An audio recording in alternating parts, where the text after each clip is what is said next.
an expert on cryptocurrency. And ladies and gentlemen, without further ado, please help me give a warm Malaysian welcome to Andreas Antonopolous.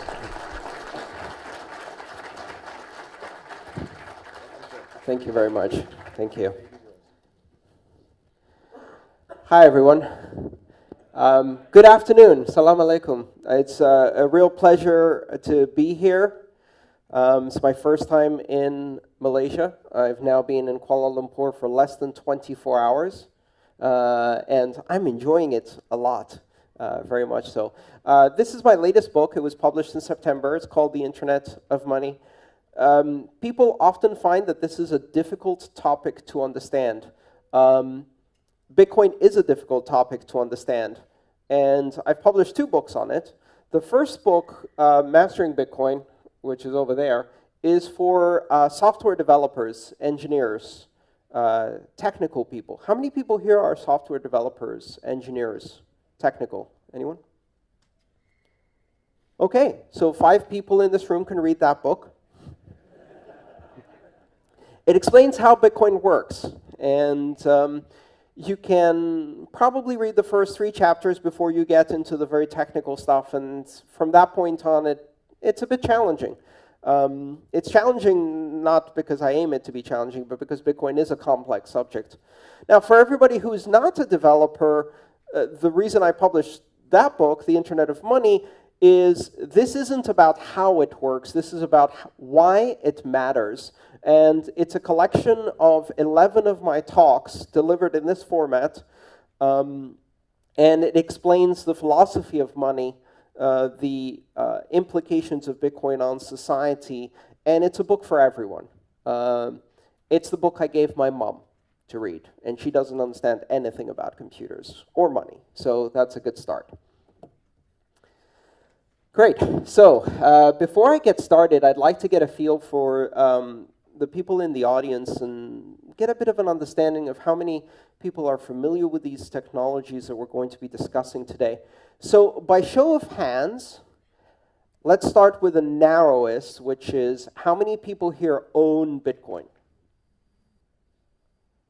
Okay, someone did a good turnout for the community. Hi, thank you for coming. Hi, thank you for coming. How many people have seen or conducted a transaction in Bitcoin but don't own any, have just experienced it? Okay, just a few. Very good. And how many people have never conducted a transaction, have no idea what Bitcoin is or how it works, and are new to this topic?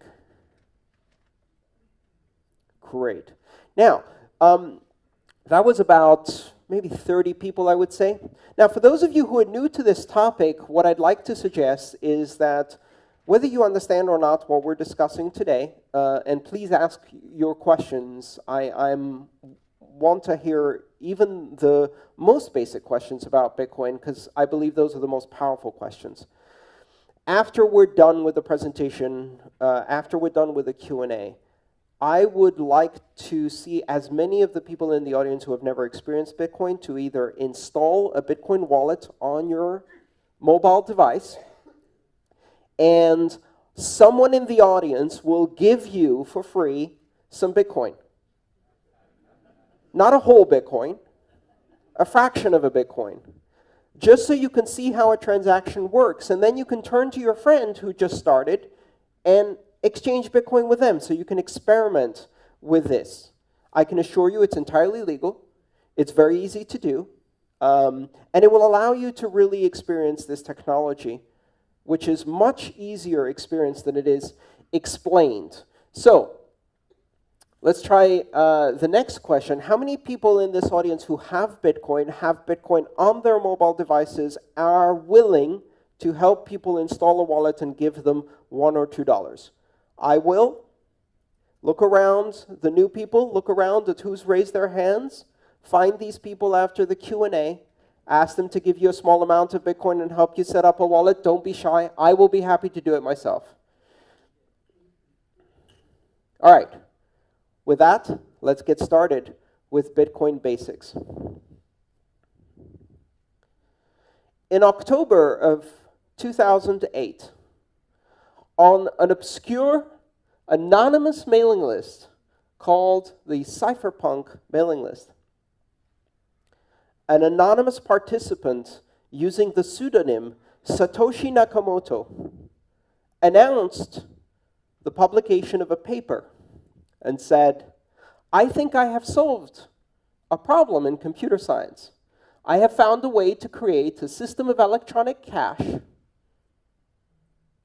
that is direct between people, peer-to-peer, as we use the term in computer science. In this system of electronic cash, I've written a white paper and I have implemented it in software." And on that day, Satoshi Nakamoto published the white paper. You can download it online. It's available at bitcoin.org. You can do a search for it, the Satoshi Nakamoto white paper or the Bitcoin white paper. And in 9 pages, Satoshi Nakamoto described in detail and in ways that predicted many of the things that happened over the next 7 years, what Bitcoin was and what Bitcoin could become and how it would work. But he didn't stop there, or she didn't stop there, or they didn't stop there, because we don't know if Satoshi Nakamoto is a man, a woman, or a group of people, or an alien being from the future. Okay, probably not that last one. Satoshi Nakamoto then published software and invited people to participate in running a network. And this gives you the first hint as to how Bitcoin works. Bitcoin is software. Bitcoin is an application, among other things. You download this application, you run it on your computer.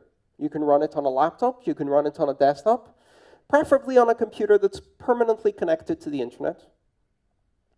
It uses quite a bit of RAM and disk space right now, but in those days it was very lightweight. And if you run this program, it reaches out on the internet and it finds other people running this program. You don't know who these people are. It doesn't reach out to specific people. It creates a random mesh network, what we call a peer-to-peer network, where every participant in the system is equal. There's no special computer. They're all just talking to each other. It creates what in network terms we would call a crowd. So randomly reaches out and connects to various other computers running the Bitcoin software. And together they create a network. And that network is used to exchange and propagate transactions.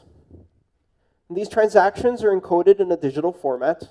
They contain information about the transfer of value and the authorization to transfer value between participants.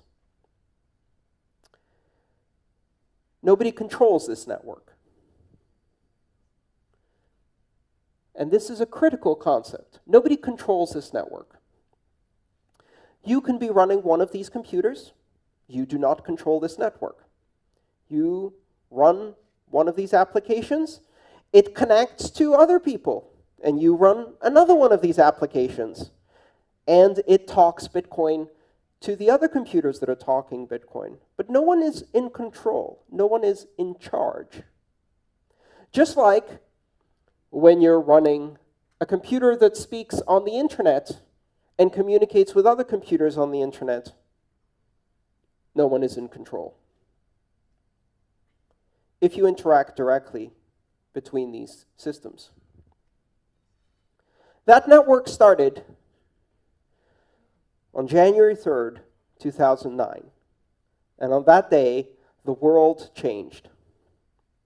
For the first time in the history of money, in the history of trust, in the history of institutions, in the history of humanity, A system that is completely independent of authority, is completely independent of institutions. A system that develops trust as the result of collaboration, communication, and computation through cryptography was born. This system allows people to exchange value, to transmit money. And this money is called Bitcoin.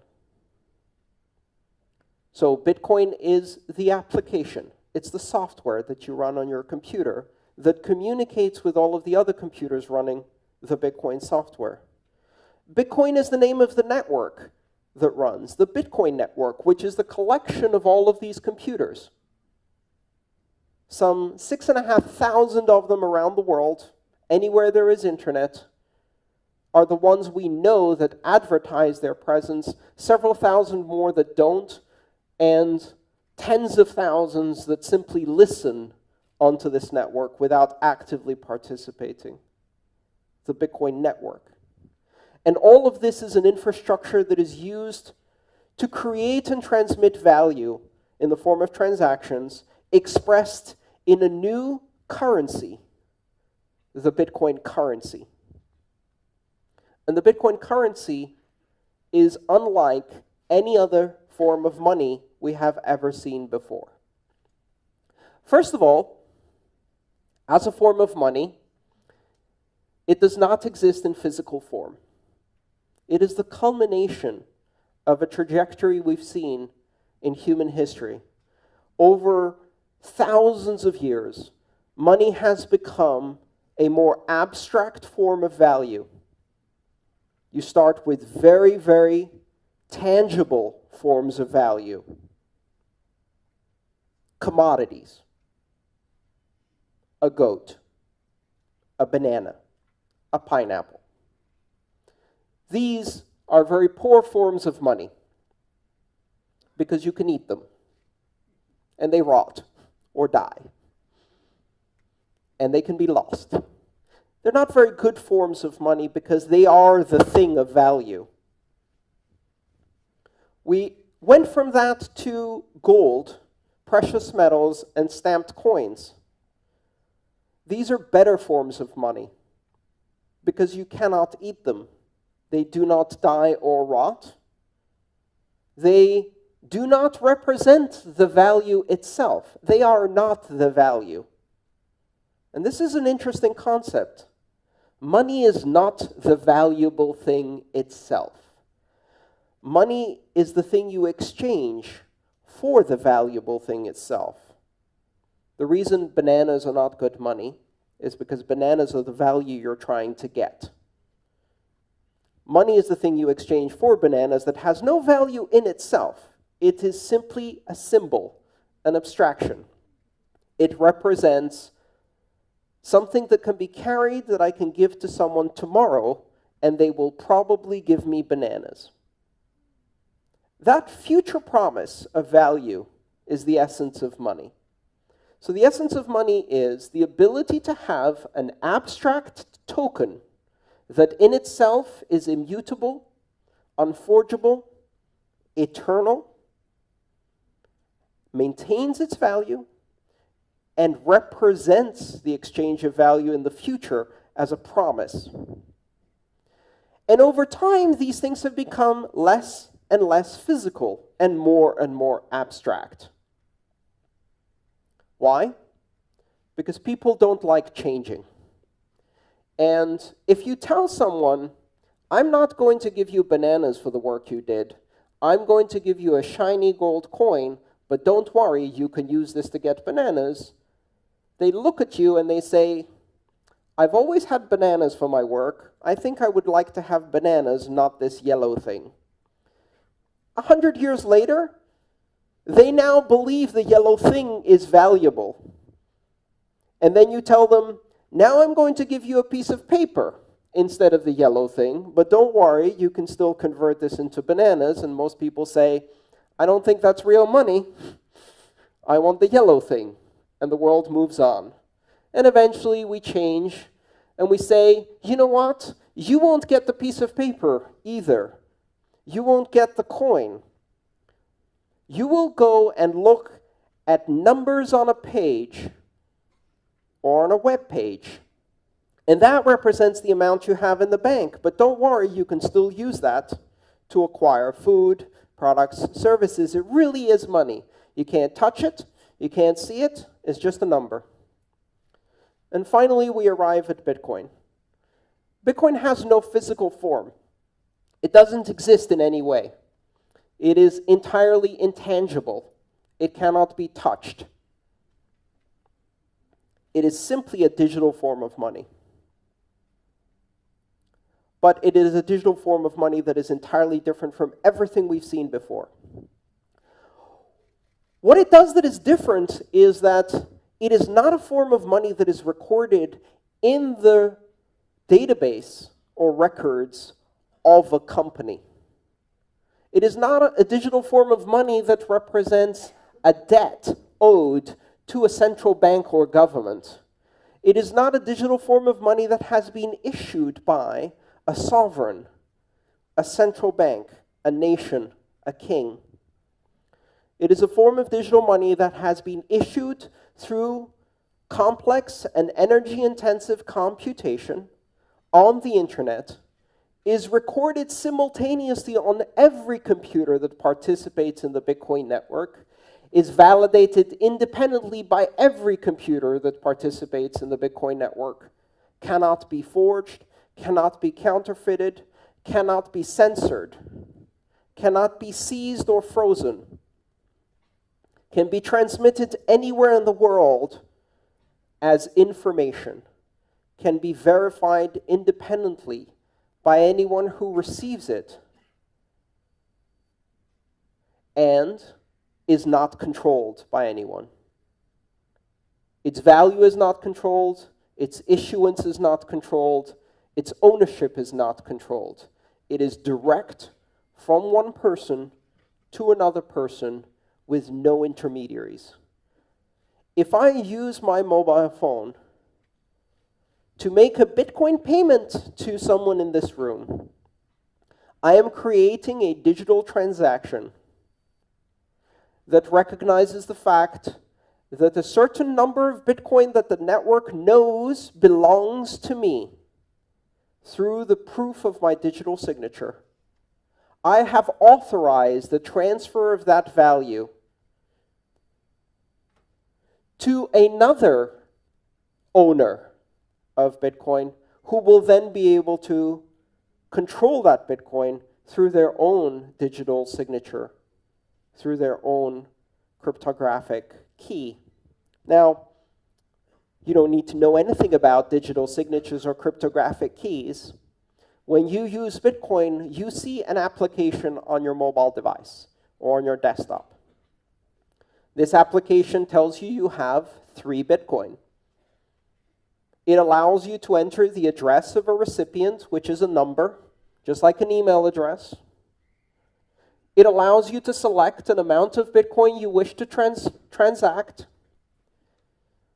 And when you click send on your application, it uses the digital signature and private key that is embedded in your device to create and sign a transaction that is advertised to the entire Bitcoin network and says, I have transferred this value.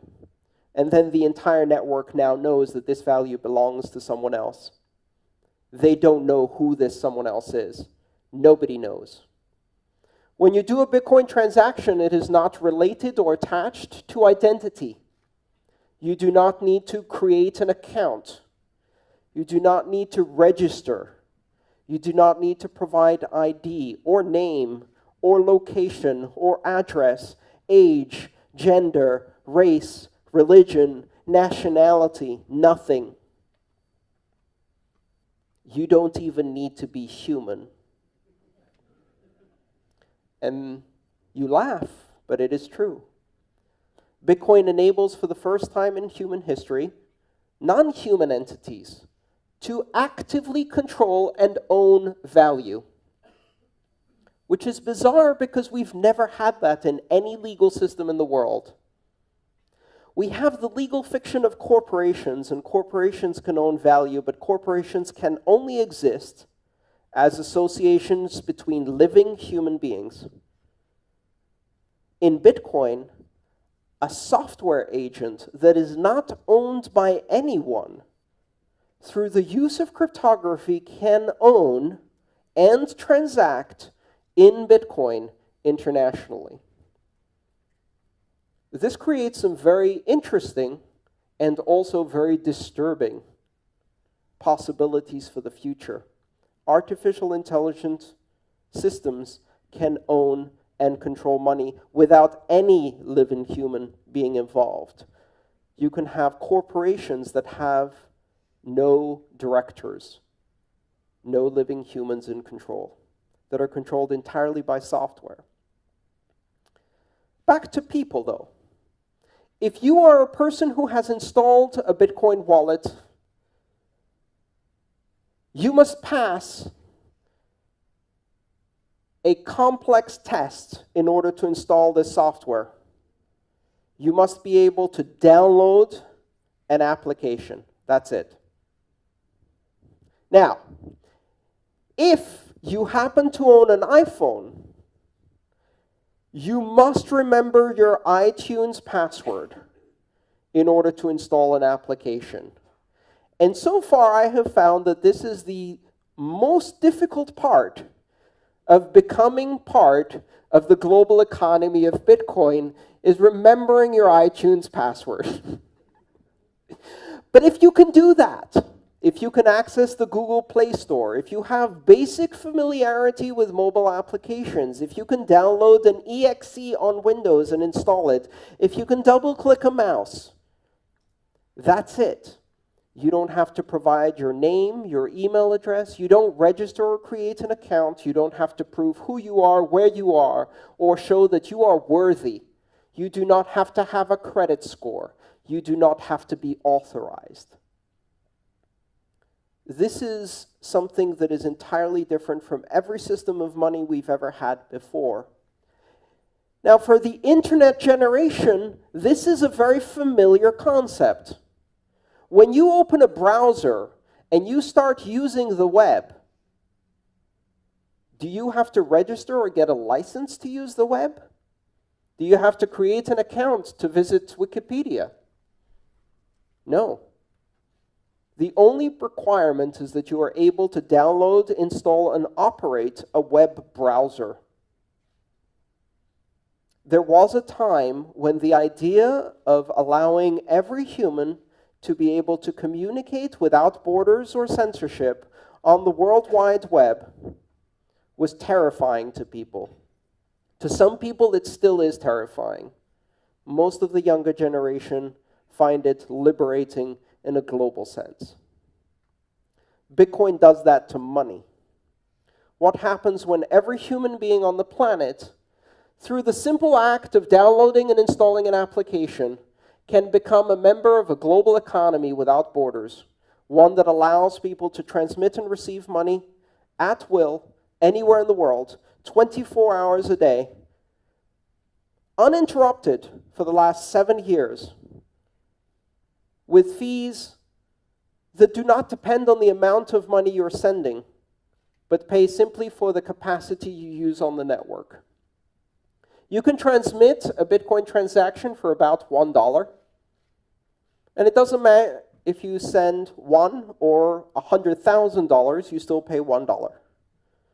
It doesn't matter if you're sending it from here to another province in Malaysia, or if you're sending it from here to the opposite end of the planet.